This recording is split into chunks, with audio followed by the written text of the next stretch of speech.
Peço que abram suas Bíblias na Evangelho de João, capítulo 8. Evangelho de João, capítulo 8, do verso 1 até o verso 11. Evangelho de João, capítulo 8, do verso 1 até o verso 11.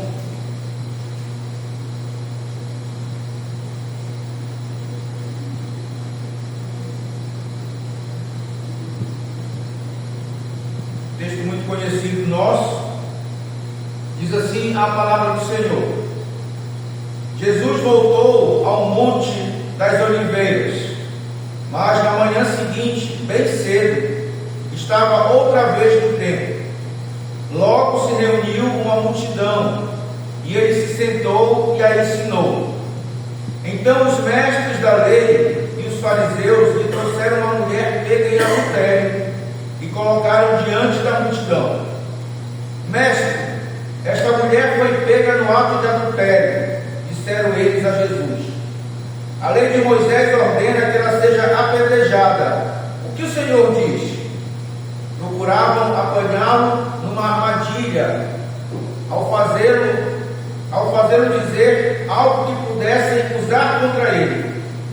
Jesus, porém, apenas se inclinou e começou a escrever com o dedo na terra. Eles continuaram a exigir uma resposta, de modo que ele se levantou e disse: aquele que de vocês que nunca pecou, atire a primeira pedra. Então inclinou-se novamente e voltou a escrever na terra. Quando ouviram isso, foram saindo um de cada vez, começando pelos mais velhos, até que só restaram Jesus e a mulher no meio da multidão. Então Jesus se levantou de novo e disse à mulher: onde estão os seus acusadores? Nenhum deles a condenou? Não, Senhor, respondeu ela. E Jesus disse: eu também não a condeno. Vá e não peques mais. Amém. O Senhor aplique as suas verdades aos nossos corações. Queridos, o texto que nós lemos, ele nos diz que era madrugada, e Jesus então volta, do Monte das Oliveiras para o templo, e logo pela manhã ele já estava ali ensinando. Lá estava ele rodeado de pessoas, alguns discípulos, outros curiosos, mas discípulos ou curiosos, eles estavam ouvindo Jesus atentamente. E nós podemos dizer que aquelas pessoas acordaram cedo, levantaram logo, abriram mão do sono logo para poder estar com Jesus, bem cedo, para poder aprender de Jesus, para poder ouvir de Jesus. Aqueles discípulos e curiosos acordaram cedo para comer o pão espiritual que somente Jesus poderia oferecer. Somente o verdadeiro pão da vida pode saciar a nossa fome espiritual. Apenas Jesus, Ele é o pão da vida. E nós não sabemos o que o Senhor estava ensinando, mas foi justamente, como diz no texto, nesse instante, que chegou então um grupo de mestres da lei, os fariseus, alguns fariseus religiosos, líderes religiosos, pessoas importantes, pessoas respeitadas na sociedade.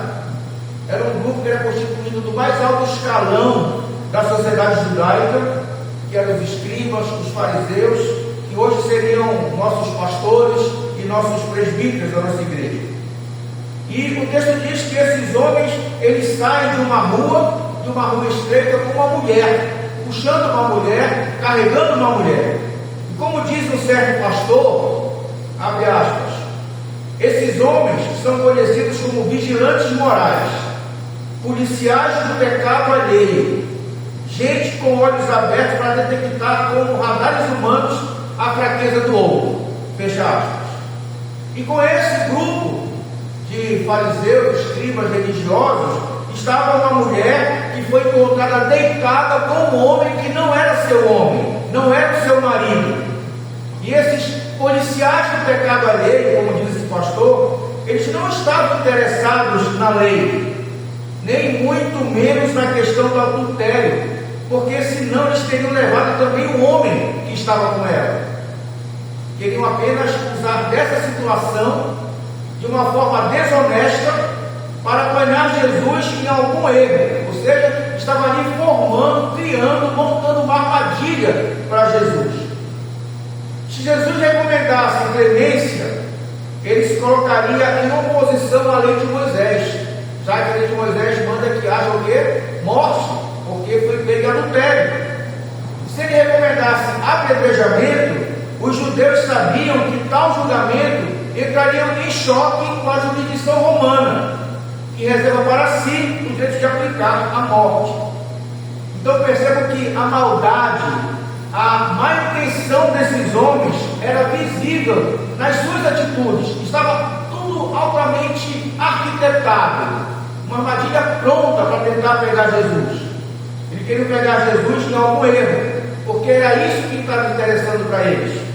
A pobre mulher que foi pega ali, que estava ali como coadjuvante, era apenas uma isca para que pudessem pegar Jesus no erro, como eu falei. Então esses homens trazem aquela mulher a público, colocam diante de Jesus e lhe dizem: olha, nós apanhamos essa mulher em flagrante adultério. Isso se levantou firmemente o líder deles e falou: e a lei diz que é para apedrejá-la. O que o Senhor diz? E percebam quanta astúcia, quanta vivacidade deles, porque se a lei determinava a pena, por que perguntaram para Jesus o que é que teria que fazer? E a lei era muito clara. A lei, quando nós lemos lá no Antigo Testamento, por exemplo, lá em Levítico capítulo 20, verso 10, e Deuteronômio capítulo 22, verso 22, mostra que a lei era muito severa com relação a adultério, porque quando ocorresse o adultério, tanto o homem como a mulher pega o adultério, os dois tinham que ser mortos, os dois tinham que ser condenados à morte. Essa era a lei. Lá em Deuteronômio capítulo 22, verso 23 e 24, ela especifica de forma especial a morte por apedrejamento daquela mulher que fosse virgem, porém já compromissada, ou seja, já estava noiva com outro homem e fosse pega em adultério. Mas mais uma vez, quando nós lemos esse texto de Deuteronômio, nós vamos ver que teriam que ser mortos a mulher e o homem, não só a mulher. E lá em Levítico capítulo 21, verso 9, diz que se a filha de um sacerdote for pega em adultério, em prostituição, ela deveria ser queimada. Então a lei era muito séria. Em outras palavras, esta mulher que nós lemos aqui, perante a lei, ela deveria morrer. Por isso eu quero trazer a mensagem desta noite sobre o tema: a graça de Deus e a mulher adulta. É nesse momento, aqui nesse encontro maravilhoso, neste cenário que é incomum, que nós temos que tirar algumas lições importantes para a nossa vida nessa noite. E a primeira lição que aprendo, que nós devemos aprender, é que nós precisamos mudar a nossa visão. A partir de quê? De que uma pessoa, ela é muito maior do que seus pecados. Uma pessoa é mais importante que seus pecados. Perceba, enquanto os fariseus viram uma mulher adúltera, Jesus viu uma pessoa. Jesus viu gente. Jesus viu uma criatura dele. Então, para os seus acusadores, para aqueles que acusavam a mulher, nada mais poderia ser feito, nada mais era importante para eles. O adultério era mais importante e ela teria que morrer. A sua vida estava resumida naquele ato de pecado, acabava ali. Toda a vida dela estava resumida naquele pecado, então tinha que morrer. Um momento apenas e tudo mais, a vida dela foi ignorada. O seu pecado era passivo de morte, isso é um fato, estava na lei, né? Ela cometeu um erro, ela havia traído seu marido. A palavra grega para adultério é moikeia, que descreve então uma relação extraconjugal, ou seja, ela violou a fidelidade conjugal, quebrou a aliança, feriu a lei de Deus e transgrediu o 7º mandamento. Então é muito sério e continua sendo sério. E aqui eu não vou querer justificar o pecado desta mulher mas nós não sabemos, o texto não diz o que é que levou aquela mulher a cometer adultério. Nós não sabemos se o seu marido a maltratava, a espancava, se ele também havia cometido adultério e por isso ela estava tentando se vingar dele.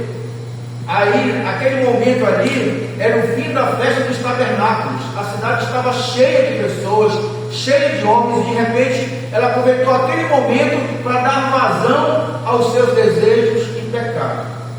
Nós não sabemos se ela encontrou nos braços de outro o carinho, a atenção que ela não encontrava no braço do seu marido, mas eu volto a dizer que nada justifica o pecado. Mas então o que é que esse texto nos faz saber? Primeiro, os fariseus usaram de autoridade para condenar e não para restaurar. Os líderes religiosos, eles tentaram usar a sua autoridade para condenar aquela mulher, né? Mas também para querer condenar Jesus. E mais uma vez eu repito que ali havia uma grande maldade, uma orquestração maldosa no coração daqueles homens. Longe deles qualquer ato de misericórdia em relação àquela mulher. Eu acho que vocês todos conhecem aqui a estátua do Cristo Redentor que fica no Rio de Janeiro, né? E preste atenção, a estátua do Cristo Redentor, ele é uma estátua com 27 metros de altura. Ele tem 1.320 toneladas de concreto armado. Ele está no monte que fica acima do nível do mar, 2.400 metros acima do nível do mar. É uma estátua, é uma obra impressionante. Aqui, quando a gente entra em Piranhas, tem uma, vocês já perceberam, só que nem se compara com o tamanho que é lá no Rio de Janeiro. Então é uma estátua impressionante, mas há uma grande ironia naquele Redentor, naquele Cristo Redentor para o Rio de Janeiro. É que ele é cego. Ele é cego. Uma outra ironia: no meio do coração da estátua, no meio do peito da estátua é um coração. Só que aquele coração lá é de pedra. É um coração de pedra. E a terceira ironia que nós podemos encontrar é que debaixo dos seus olhos cegos existe uma cidade envolvida com pecado e que ele não pode restaurar, que ele não tem poder para libertar as pessoas dos seus pecados, nem salvá-las. Os escribas, os fariseus, que nós temos aqui no texto, poderiam representar também essa estátua desse Cristo Redentor. Homens cegos e com um coração de pedra.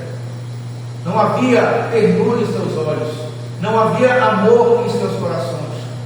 Imagine que talvez, no meio daqueles escribas, fariseus, homens da lei, de repente tinham pessoas ali, homens que tinham idade de ser pai daquela mulher, mas nenhum deles a viu como uma filha, que precisava de colo, de carinho, de respeito, precisava de disciplina, mas apenas viam ela como uma mulher que deveria morrer.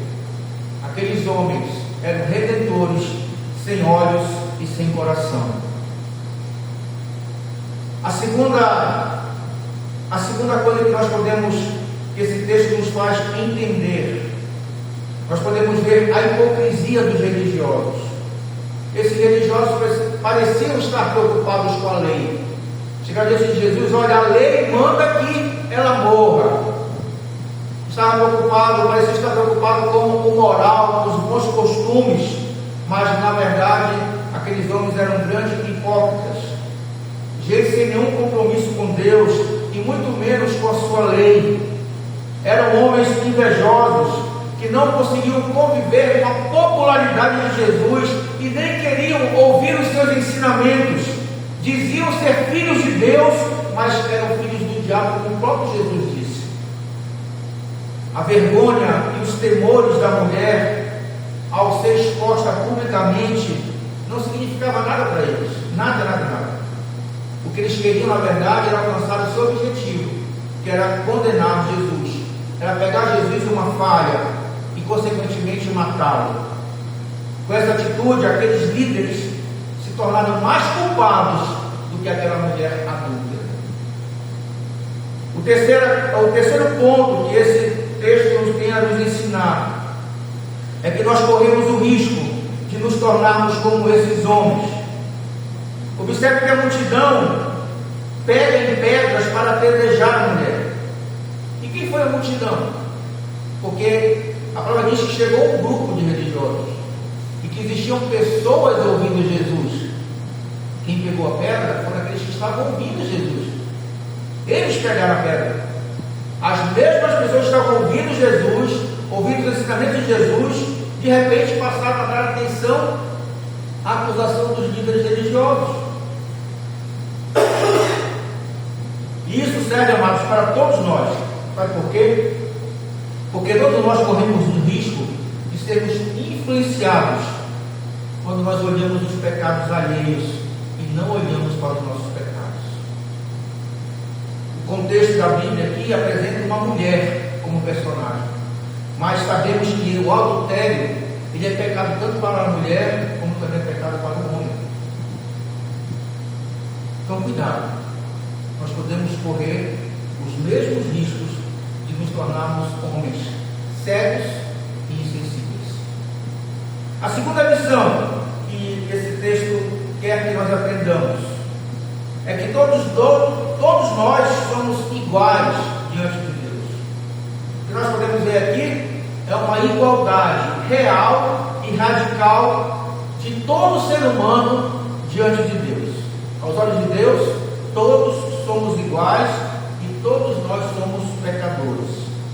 Romanos 3:23 diz o quê? Pois todos pecaram e carecem da glória de Deus. Para Deus não existe privilégios, né? Não existe, por exemplo, alguns pecados os homens podem cometer e alguns pecados as mulheres podem cometer. Não existe isso. Não existe tamanho de pecado. Nós é que fazemos essas diferenciações, né? Nós é que comparamos pecados uns com os outros. E, na verdade, é bom lembrar que há muitas pessoas na nossa igreja, quando eu falo igreja do Senhor, que se alegram, infelizmente, se alegram com o pecado dos irmãos, principalmente quando o pecado do irmão é mais sério ou maior que o nosso.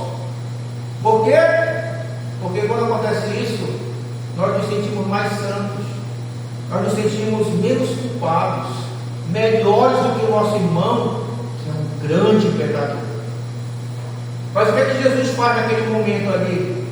Qual é a reação de Jesus diante daquela indagação dos religiosos? A primeira coisa que Jesus faz é que ele nivela todos os pecados. Ele nivela todos que estavam ali, a mulher adúltera. Quando diz assim, que quem nunca pecou atira a primeira pedra. Então ele nivela ali os pecados. Ele nivela os pecadores. O pastor Hernando Dias Lopes, citando William Barclay, que é um comentarista, diz que é interessante notar que a palavra grega anamartetos, que traduzindo é sem pecado, significa não só sem pecado, mas também sem desejo pecaminoso. Portanto, o que a gente estava dizendo? Vocês só podem apedrejá-la se nunca desejaram no seu coração fazer a mesma coisa. Viram como não é tão simples, mas é amplo. Não é apenas um pecado, mas só de eu desejar, eu já pequei como a mulher adúltera. Olha o que o Senhor diz lá em Mateus capítulo 5, versos 27 e 28. Vocês ouviram o que foi dito? Não cometa adultério. Eu, porém, lhes digo que quem olhar para uma mulher com cobiça, já cometeu adultério com ela em seu coração. E eu posso aproveitar com muita reverência essa mesma palavra do Senhor Jesus e dizer assim: ouviram o que foi dito? Não cometa adultério. Eu, Jesus, lhes digo: quem olhar para o homem com intenção impura, já cometeu adultério com ele no coração. Então isso vale para o homem e vale para a mulher. O certo é que naquele momento que Jesus fala isso, o som que se ouve é das pedras sendo jogadas ao chão. aquele barulho das pedras, provam que a adúltera e o adúltero são pecadores aos olhos de Jesus. São tão pecadores quanto qualquer outro que não tenha cometido o mesmo pecado, mas que comete qualquer outro tipo de pecado. Segundo, quando nós somos confrontados com nossos pecados, é quando há quebrantamento. O que se ouviu depois da pergunta de Jesus foi o som das pedras caindo ao chão.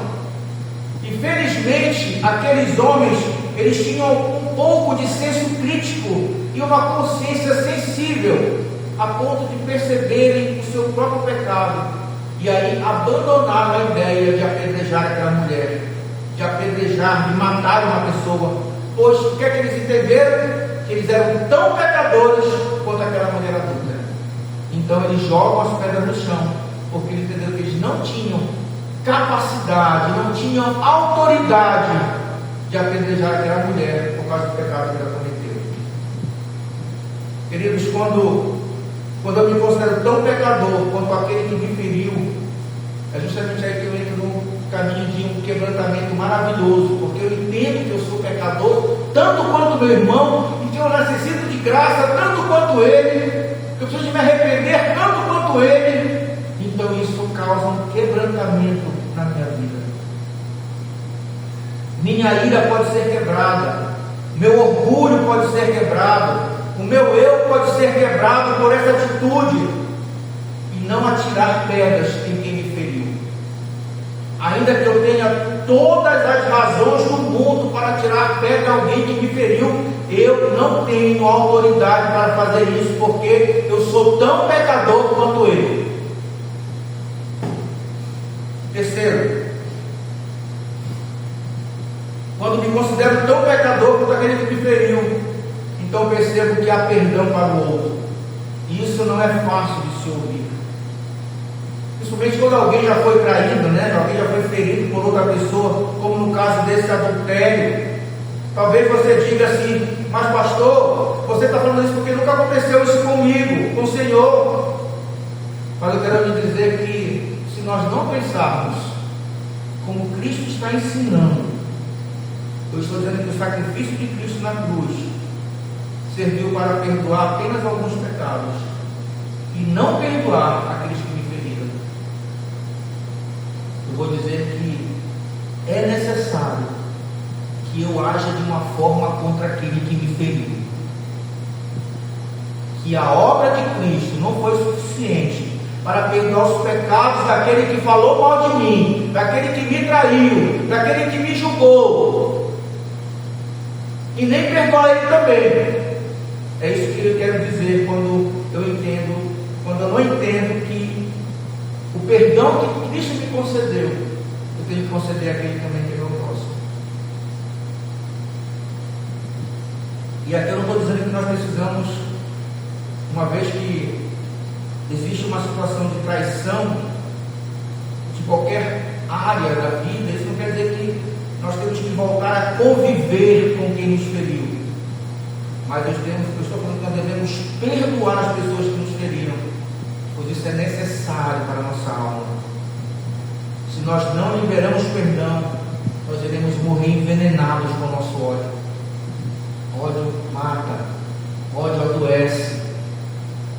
Então nós precisamos, quando uma vez afligidos, quando uma vez traídos, de alguma forma, de algum tipo de pecado que nos atingiu, nós precisamos perdoar, mas perdoar verdadeiramente, porque Cristo nos perdoou verdadeiramente.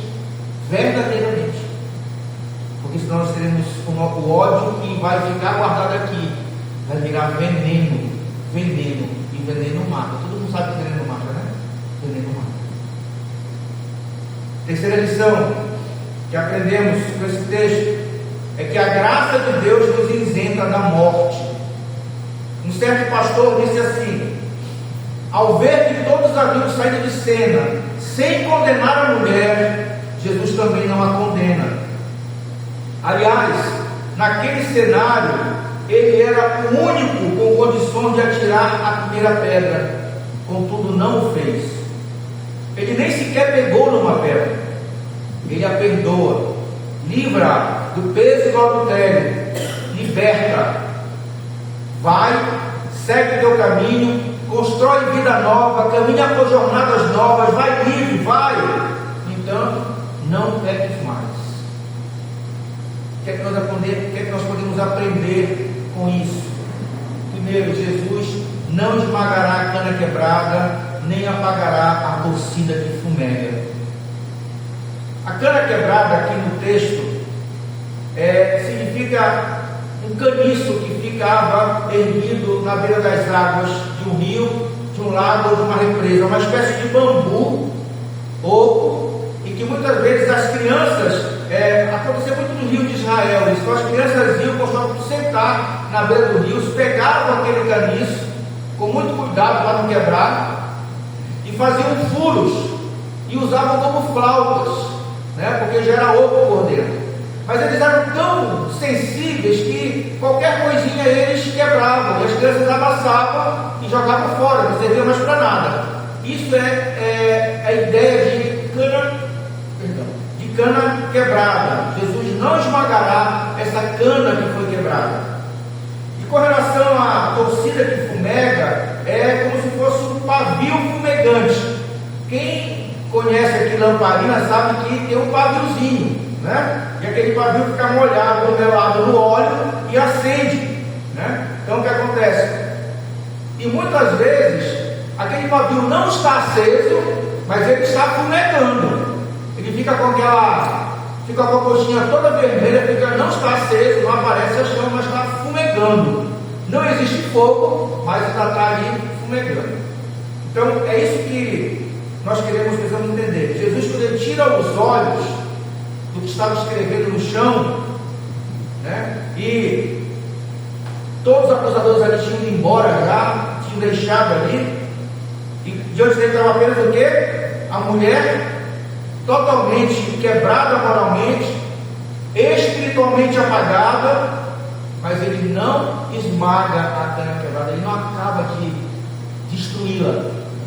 Ela já estava destruída, ela já estava quebrada moralmente, espiritualmente já estava apagada, e Jesus não acaba de trucidá-la. Jesus não mata, mas ele a restaura.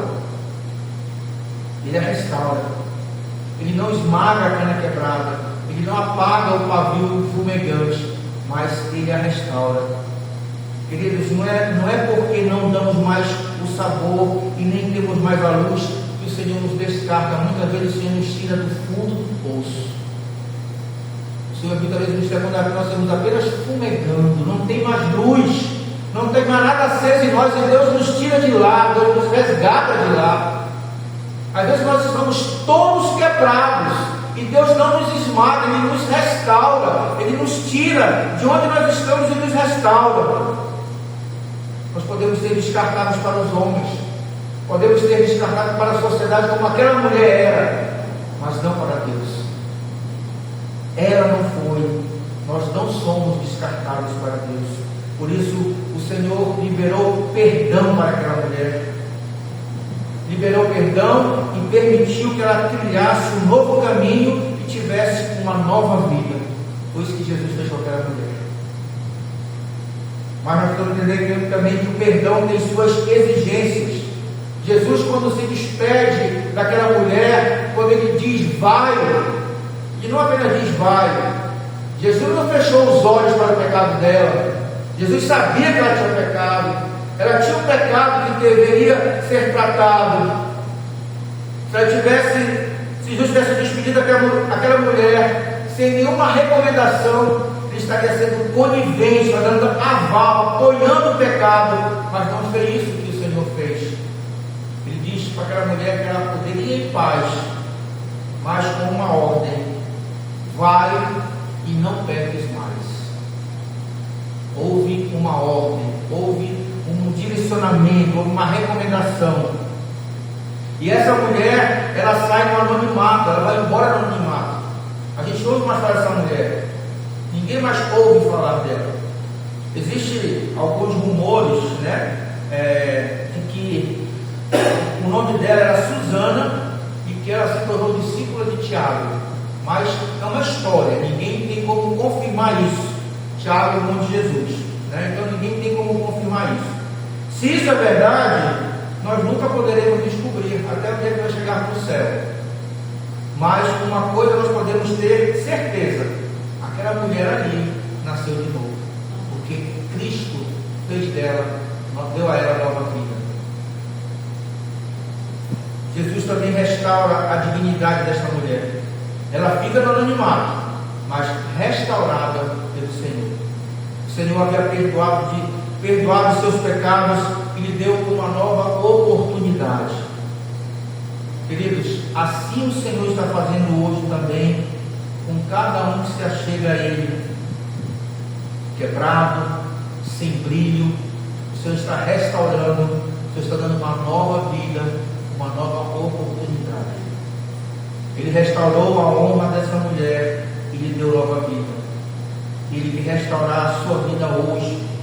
Ele quer lhe dar nova vida em Cristo Jesus hoje. E a pergunta é: o que você está esperando? Está querendo ser apedrejado? Se coloque aos pés de Jesus nesta noite e Ele vai restaurar a sua vida.